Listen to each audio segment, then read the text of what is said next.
Heading out to the tropics, the latest on Hurricane Beryl. You can see it is moving right over Jamaica as we speak. It hasn't officially made landfall. Looks like the center of the eye still just to the south, but it is moving out to the west-northwest at 18 miles per hour, winds of 140 miles per hour.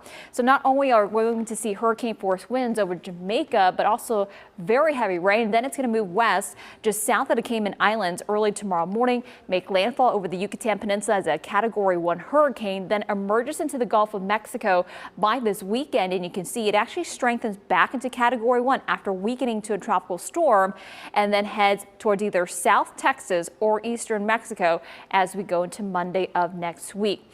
Now we are also tracking Invest 96L. Looks like it's starting to get a little bit of spunk back. It only has about a 20% chance of development over the next 5 days or 7 days, but it's starting to get better organized. It's now moving over the Windward Islands, actually about to pass over the Windward Islands as we speak. We'll have to continue to watch that as it enters the Caribbean.